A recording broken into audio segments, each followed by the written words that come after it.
प्रभु की आराधना की। और ये जो आराधना का समय होता है जिसमें हम गीत गाते हैं, ओके, अपने आप को भूल कर हम कुछ गीतों को गाते हैं, तो वो गीत हमें परमेश्वर के करीब आने के लिए सहायता करते हैं, है ना। हम बाहर से आते हैं, काम से आते हैं, ओके, और इन गीतों के माध्यम से हम प्रभु की आराधना करते हैं।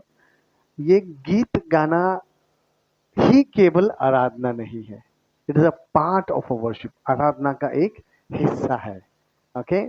और जब हमारा हृदय तैयार होता है, कोमल होता है, तो उसके बाद परमेश्वर के वचन हमारे इस भूमि पे बोए जाते हैं। हालेलुया। इसलिए हम शुरुआत में प्रभु की आराधना करते हैं और परमेश्वर की आत्मा हमारे आत्मा में गवाही देती है कि हाँ, उसकी उपस्थिति हमारे मध्य में है। आमेन। आइए आज के मनन के लिए हम एक वचन देखेंगे, भजन संहिता उसका अध्याय 65 और वचन 9 हम देखते हैं। Psalms 65 verse 9। Psalms 65 verse 9। Okay, मैं पढ़ रहा हूं आपके लिए। लिखा है, तू भूमि की सुधि लेकर उसको सींचता है, तू उसको बहुत फलदायक करता है। परमेश्वर की नदी जल से भरी रहती है, तू पृथ्वी को तैयार करके मनुष्यों के लिए अन्न को तैयार करता है। हालेलुया। यहाँ पर हम देखते हैं कि प्रधान बजाने वाले के लिए दाऊद का एक गीत है। राजा दाऊद ने इस गीत को और भजन को लिखा। तो अब हमेशा इस बात को याद रखना कि वचन जब हम पढ़ते हैं या कोई किताब पढ़ते हैं, लिखने वाला कौन है इसकी जानकारी होना जरूरी है। लिखने वाला कौन है। तो यहाँ पर हम कई बार बचपन से दाऊद राजा की कहानियां सुनते आ रहे हैं। उसने गोलियत को मारा, फिर वो राजा था, वो चरवाहा था, है ना। यही सारी बातें हम सोचते हैं, सुनते हैं, समझते हैं। और जब उसके लिखे हुए भजन हम पढ़ते हैं तो कई बार क्या होता है कि राजा दाऊद चरवाहा होने के साथ साथ, राजा होने के साथ साथ, योद्धा होने के साथ साथ परमेश्वर का एक नबी भी था। ये बात याद रखना जरूरी है ना। जब हम किसी व्यक्ति को इस नजर से देखते हैं कि ये व्यक्ति परमेश्वर का नबी है, परमेश्वर का अभिषिक्त है, परमेश्वर के द्वारा उसको कुछ गुण, कुछ वरदान, कुछ सामर्थ मिला है, जब इस बात को हम सोचते हैं, समझते हैं, ग्रहण करते हैं, विश्वास करते हैं, तब वो जो कह रहा है उसका महत्व हम हमारे जीवन में समझ पाते हैं। समझ रहे हैं? तो कई बार राजा दाऊद के विषय में जब हम पूछते हैं तो यही समझ में आता है कि वो चरवाहा था, राजा था, योद्धा था, उसने गोलियत को मारा, और फिर उसके बारे में कई और बातें भी सुनाई देती हैं। लेकिन बहुत कम लोग इस नजरिए से देखते हैं कि राजा दाऊद एक नबी था। परमेश्वर अपने दास के द्वारा उससे बात करता था। हालेलुया। दृष्टांतों में बात करता था। और ऐसे कई सारे भजन दाऊद ने लिखे हैं जो उस समय के लोगों के लिए उसका कुछ इंपॉर्टेंस नहीं था। ये क्या लिखा है, लेकिन वो आने वाले समय के लिए भविष्यवाणियां थी। हालेलुया। तो उसकी कई सारी भविष्यवाणियां भजनों के माध्यम से, गीतों के माध्यम से बाइबल में दर्ज की गई है। तो आज के बाद जब भी आप राजा दाऊद के बारे में सोचे, प्रचार करे या लिखे या पढ़े, तो इस बात को ध्यान रखना कि वो एक नबी था। आमीन। क्योंकि कौन बोल रहा है इसका बहुत बड़ा महत्व है ना? हम यहाँ पे देखते हैं भजन संहिता 65 के 9 में लिखा कि तू भूमि की सुधि लेकर उसको सींचता है, तो उसको बहुत फलदायक करता है। अब यहाँ पर दाऊद परमेश्वर के बारे में कह रहा है और सीधे परमेश्वर से कह रहा है। क्या लिखा है नवा वचन में? तू, यानी कि वो पॉइंट आउट कर रहा है। बढ़िया, इंग्लिश में क्या लिखा है?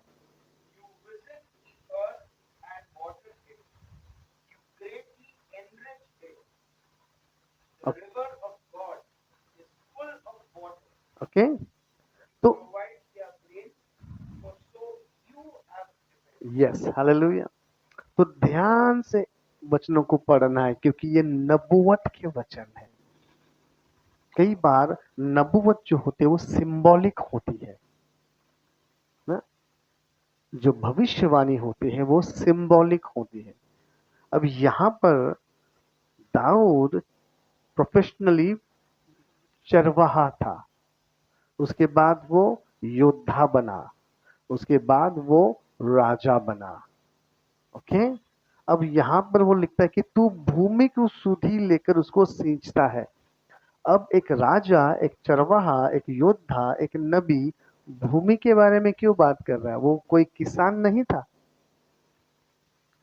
किसान नहीं था जो भूमि और सींचना और बीज बोना और फसल उगना, फसल काटना, इसके बारे में बात करने वाला वो किसान नहीं है। वो एक योद्धा है, एक राजा है, एक चरवाहा है, एक भविष्य वक्ता है। तो जब ये भजन संहिता वो लिख रहा है, ध्यान देना, उसके ऊपर परमेश्वर का भविष्यवाणी का आत्मा उतरा है। हालेलुया। अब ये सिंबॉलिक भविष्यवाणी है, ध्यान से पढ़िए। वो लिखता है कि हे परमेश्वर, तू भूमि की सुधि लेकर उसको सींचता है। अब भूमि क्या है? उस जमाने में सच में भूमि, आज भी सच में भूमि, लेकिन सिंबॉलिक अगर हम वचनों को और अधिक पढ़ेंगे तो सुबह ही भाई जॉनथन ने प्रचार किया कि बीज बोने वाला बीज बोने के लिए निकला, और कुछ बीज सड़क के किनारे पड़े, कुछ कांटियों में, झाड़ियों में पड़े, कुछ समतल भूमि पे पड़े जहां पर थोड़े पत्थर भी थे, और कुछ अच्छी भूमि में पड़े। और आगे प्रभु यीशु मसीह ने ये संदर्भ देकर कहा कि भूमि क्या है? मनुष्य का मन है। बीज क्या है? प्रभु के वचन है। आमेन। तो हजारों साल के बाद यीशु मसीह इस भूमि और बीज, इसकी बात करते हैं। यहाँ पर दाऊद ने बहुत पहले भविष्यवाणी के तौर पे, सिंबॉलिक भविष्यवाणी के तौर पे लिखा कि तू भूमि की सुधि लेता है। इसका अर्थ है वो हमारे मन की सुधि लेता है। हालेलुया। हमें सुधि लेना, इसका अर्थ है उसकी चिंता करना, उसके बारे में सोचना, उसके बारे में कुछ अच्छी योजनाएं बना। जैसे कि मैं मेरे परिवार की सुधि लेता हूँ, मैं मेरे कलीसिया से, मेरे सेवकाई से जुड़े हुए लोगों की सुधि लेता हूँ और उनके बारे में सोचता हूँ। हालेलुया। अब आप सोचो कि अगर एक पास्टर होने के नाते मैं अपने कलीसिया या अपने सेवकाई से जुड़े हुए लोगों के बारे में सोचता हूँ, तो क्या सोचता हूँ? बुरी बातें सोचता हूँ? कौन सी बातें सोचता हूँ? Yes, आत्मिक उन्नति के लिए, अच्छाई के लिए, भलाई के लिए। और जितना व्यक्तिगत तौर पे मैं हर एक को जानता हूँ, वो व्यक्तिगत तौर पर मैं अलग अलग विचार मन में रखता हूँ, अलग अलग प्रकार से उनके लिए प्रार्थना करता हूँ। जिसकी जो जरूरत मुझे दिखाई देती है, उस जरूरत के अनुसार मैं और मेरी पत्नी एक मन होकर उसके लिए प्रार्थना करते हैं। तो वचन के अनुसार हम इस जमीन की सुधि रखते हैं। हालेलुया। और इसीलिए जब आप संडे सभा में आते हो या वैसे भी हमसे मिलते हो, जो भी बातें हमारे मुंह से निकलती हैं वो आपकी आत्मिक उन्नति के लिए होती है। हालेलुया। आप कुछ पाते हो, कुछ ज्ञान पाते हो, कुछ रेवलेशन पाते हो, है ना, छुटकारा पाते हो, चंगाई पाते हो, एक खुशी होती है, एक आनंद होता है। क्यों? क्योंकि आपसे मिलने वाला, आपसे बात करने वाला आपकी सुधि लेता है। हालेलुया। उसके दिल में आपके लिए कुछ अच्छी बातें हैं, इसीलिए आपके हृदय को वो छू जाती है। हालेलुया। यहाँ पर प्रभु का दास एक नबी है, वो कहता है कि तू भूमि की सुधि लेकर उसको सींचता है। बोलिए सींचता है। सींचता का अर्थ होता है कि उस पर पानी डालता है ना। ये बहुत जरूरी है। आपका जो हृदय है, आपका जो मन है, ये इस वचनों के अनुसार एक भूमि है जिसे परमेश्वर सींचता है, पानी देता है। अब पानी किस बात का चिन्ह है? पानी परमेश्वर के वचन का चिन्ह है। हालेलुया। पानी पवित्र आत्मा का चिन्ह है। यस। पानी जीवन का चिन्ह है। और परमेश्वर इस जमीन की सुधि लेता है, वो मेरी सुधि लेता है और मुझको वो सींचता है। अभी एक हमने गाना, हमको पता है, मेरी सूरत बिगड़ी थी, मेरा दिल था खाली, तूने सींचा लहू से ताकि आए हरियाली। हालेलुया। तो यीशु मसीह ने अपना लहू बहाकर हमारी इस भूमि को, इस जमीन को सींचा है ताकि हरियाली आए। तो यहाँ पर हम देखते हैं कि तू भूमि की सुधि लेकर उसको सींचता है, तो उसको बहुत फलदायक करता है। हालेलुया। आपके और मेरे जीवन में से फल नजर आने चाहिए। हालेलुया।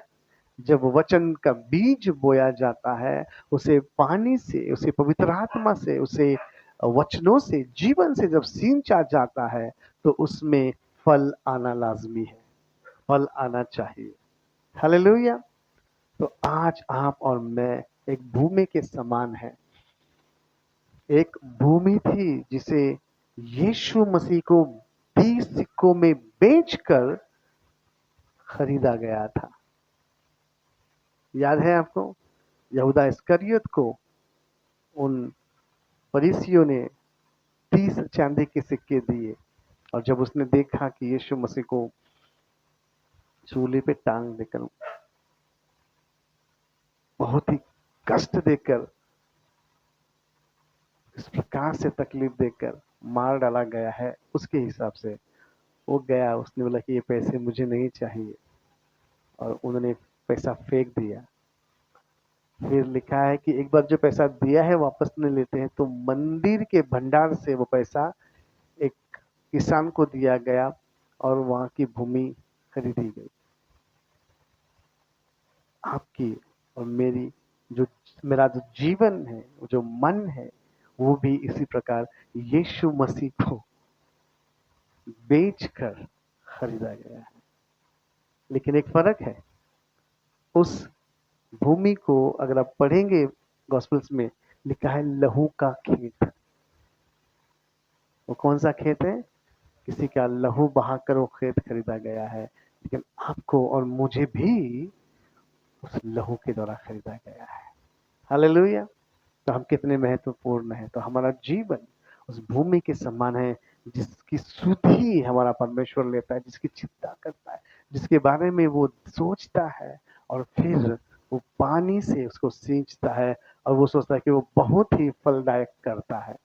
हमारा जीवन फलदायी होना जरूरी है। उस जीवन में शांति, प्रेम, आनंद, खुशी, समझदारी, ओके, और आत्म संयम, ये सारे फल होना जरूरी है। गलतियों की पत्री 5:22 में इसके बारे में हम पढ़ते हैं, फलों के विषय में, है ना।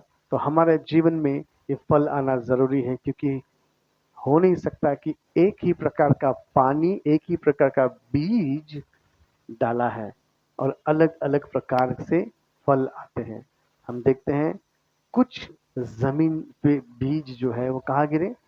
सड़क के किनारे।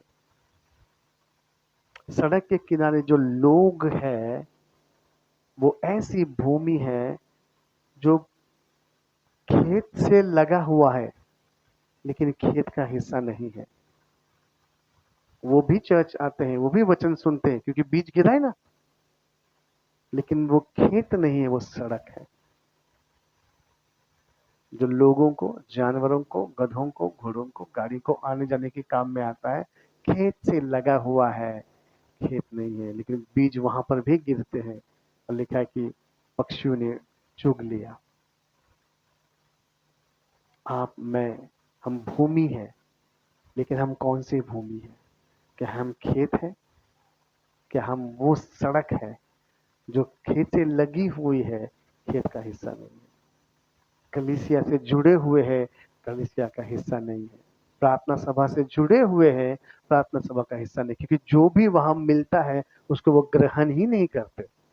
इसलिए सालों साल ना आशीष है, ना शांति है, ना चंगाई है, ना फल है। ध्यान से देखिए आप कौन सी भूमि है। सड़क मत रहिए।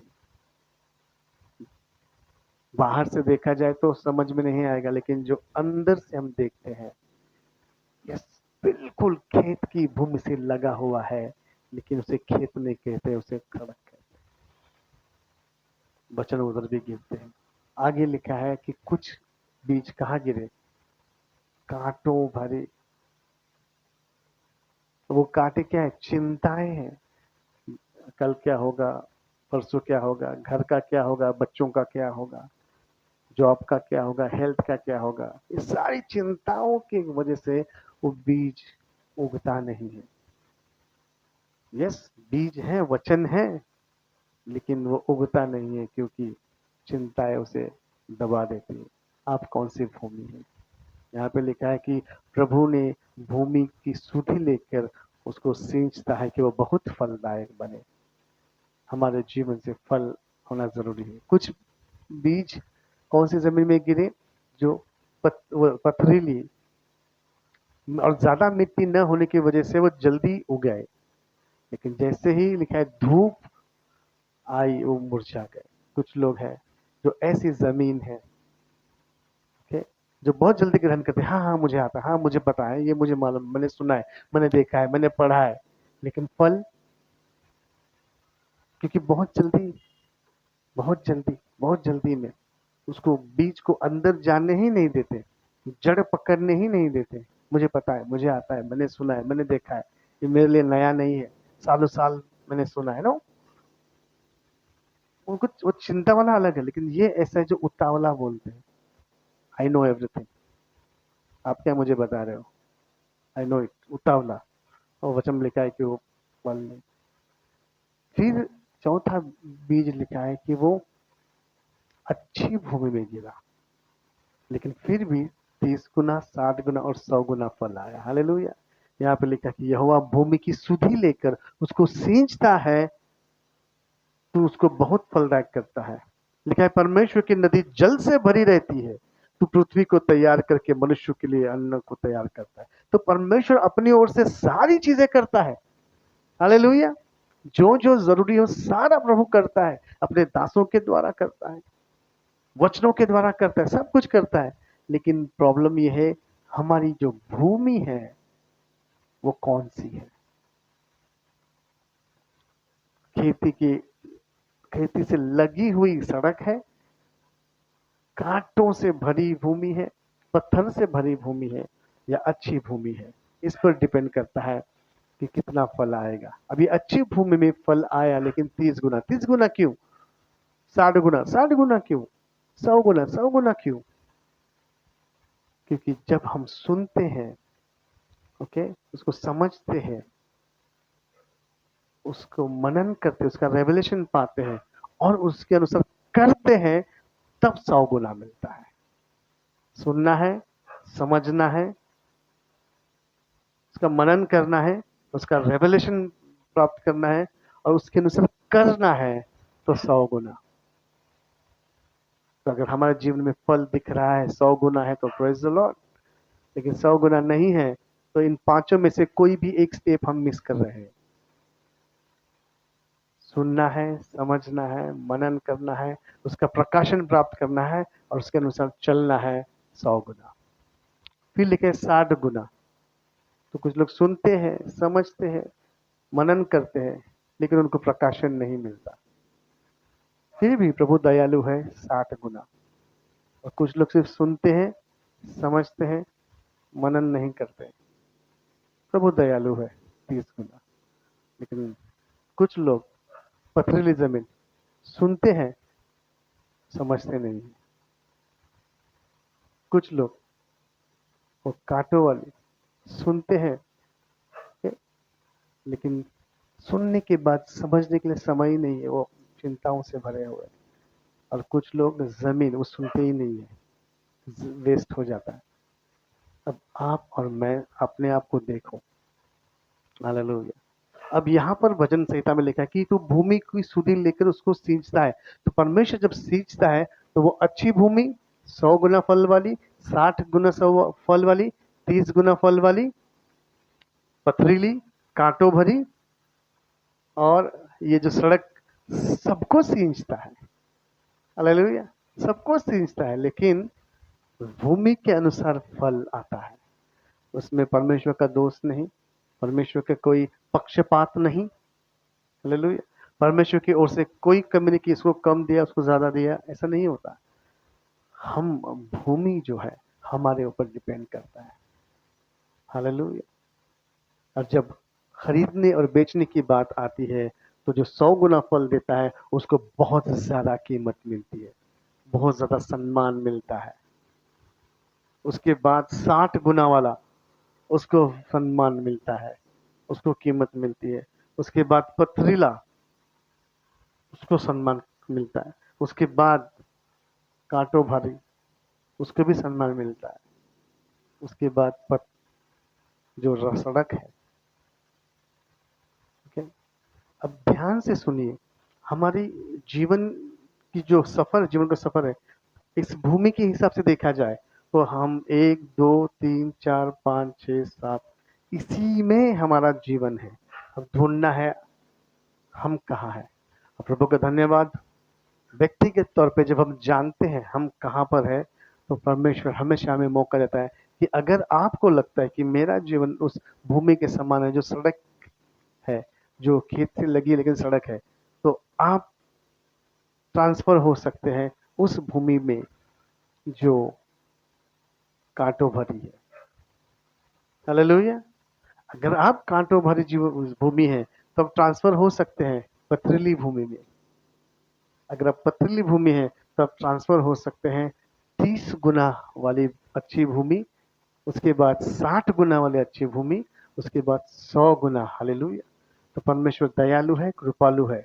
और अगर गलती से कुछ हमारे जीवन से गलतियां होती है, पाप होता है, कुछ कमजोरियां होती है, तो जो फलदायी भूमि है 100 गुना, उससे सीधा हम सड़क नहीं बनते। ध्यान से सुनिए। अगर आप 100 गुना है और फिर अब जैसा चलना चाहिए प्रभु के साथ वैसा नहीं चल रहे, तो आप नीचे आते हैं 60 गुना में। अगर वहां पर भी आपको वचन मिला, प्रार्थनाएं मिली, प्रभु की ओर से भविष्यवाणी मिली, सुधारना मिली, नहीं सुधरे, फिर और नीचे आएंगे आप 30 गुना वाला। उधर भी मौका मिलता है फिर भी नहीं सुना, तो फिर पथरीला। उधर भी अगर प्रभु आपसे बात करता है, यस, क्योंकि वो सींचता है ना। प्रभु बात करता है, वो पानी डालता है, सींचता है। नहीं सुना तो फिर कांटों वाला। उधर भी प्रभु सींचता है, पानी देता है, नहीं सुना, फिर सड़क। और जब सड़क पे बीज गिरता है पक्षी उठाकर, तो वहां पर कुछ नहीं टिक सकता। तो आपको और मुझे ये देखना है कि मेरा जीवन भूमि तो है, लेकिन कौन सा भूमि। हालेलुया। भूमि तो है, क्या सड़क है, कांटों वाली है, पथरीली है, 30 गुना वाली है, 60 गुना वाली है, या 100 गुना वाली है। तो आप खुद अपने आप को जांचो और उस फल के अनुसार आप देखो। यहाँ पे लेकर के तू भूमि की सुधि लेकर उसको सींचता है, तो उसको बहुत फलदायक करता है। परमेश्वर की नदी जल से भरी रहती है, उसके पास किसी बात की कमी नहीं है, वो जल से भरी रहती है। तो पृथ्वी को तैयार करके मनुष्य के लिए अन्न को तैयार करता है। तू रेघारियों को भली भांति सींचता है और उनके बीच की मिट्टी को बैठाता है। देखो परमेश्वर कितना सारे कार्य करता है। जो मिट्टी समतल नहीं है उसको लिखा कि वो रिघारियां मारता है उसमें, ठीक तकलीफ होती है, फिर उसको बिठाता है, क्योंकि उसको भूमि से लगाव है, भूमि से प्यार है, वो फल चाहता है। वो क्या क्या कर रहा है देखो। तू रेघारियों को भली भांति सींचता है और उनके बीच को मिट्टी को बैठाता है। फिर लिखे तू भूमि को मेह से नरम करता है। हालेलुया। वो ही आप भूमि है, आपसे वो प्यार करता है, वो नरम भी करता है। ओके। और आगे लिखा है तू भूमि को मेह से नरम करता है और उसकी उपज पर आशीष देता है। हालेलुया। जो भी उपज है, अब जो कांटों में पड़ा था वो भी उगा थोड़ा बहुत, जो पत्थर में था वो भी तो उगा थोड़ा बहुत, जो 30 गुना है वो भी उगा, और परमेश्वर जो भी है उसको वो आशीष देता है। बने रहना हमारा काम है। आगे, और आगे लिखा है, अपनी भलाई से भरे हुए वर्ष पर तू मानो मुकुट रख दिया है। हालेलुया। क्योंकि उस जमाने में जो खेती होती थी वो साल भर की होती थी। एक साल में ये क्रॉप लिया, फिर दूसरे साल में दूसरा, इस प्रकार से होता है। तो वो जो साल है, तो परमेश्वर को उस बीज बोने से लेकर कटने कटने का समय है, उस पर वो आशीष देता है, क्योंकि वो आशा रखता है। हालेलुया। वो आशा लिखा है कि वो साल को क्या करता है, मानो अ, और उसकी उपज पर आशीष देता है। 11 वचन, अपनी भलाई से भरे हुए वर्ष पर तूने मानो मुकुट रख दिया है, तेरे मार्गों में उत्तम उत्तम पदार्थ पाए जाते हैं। हालेलुया। अब देखो, ये भूमि की मैं बात कर रहा हूं। कुछ बीज सड़क पर गिरे, ठीक है, लिखा है कि तेरे मार्गों में उत्तम उत्तम पदार्थ पाए जाते हैं। क्या है वो? परमेश्वर के वचन वहां पर मार्गों में पड़े हुए हैं, उत्तम है। परमेश्वर के वचन से उत्तम और कुछ है? लिखा है उत्तम उत्तम पदार्थ कहाँ पाए जाते हैं? जो जमीन में गिरना चाहिए और फलदायी होना चाहिए, वो उसके मार्गों में पड़े हुए हैं। और आगे लिखा है, जंगल की चराइयों में हरियाली फूट पड़ती है और पहाड़ियां हर्ष से फेटा बांधे हुए हैं।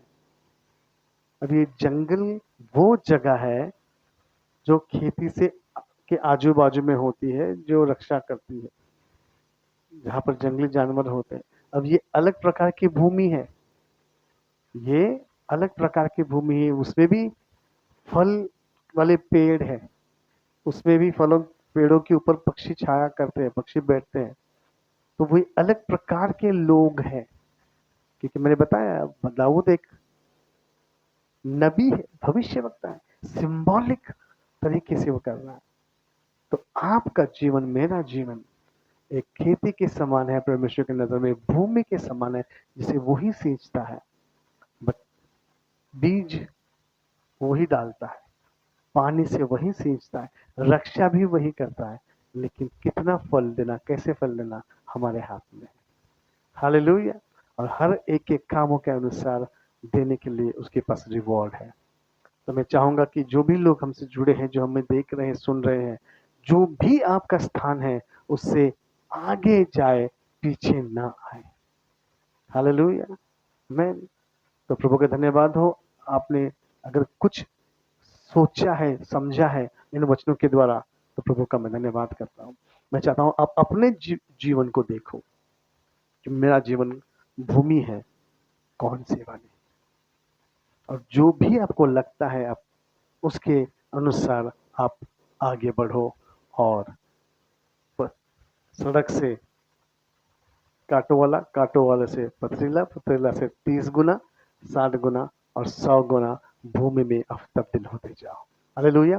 प्रभु आपको आशीषित करें। प्रभु धन्यवाद करते हैं इन वचनों के लिए, और आपने हमसे बात की इस सिंबॉलिक भविष्यवाणी के द्वारा। हम धन्यवाद करते हैं प्रभु, आप हमसे प्रेम करते हैं, आप हमें सींचते हैं प्रभु, और फलदायी बनाते हैं। आपकी नदी पानी से भरी रहती है, आप में कोई कमी नहीं है, कमी हम में है।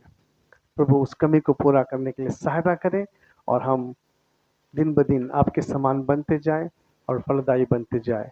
ऐसी प्रार्थना मैं करता हूँ। ये प्रार्थना प्रभु यीशु के नाम से करता हूँ। आमेन। आमेन।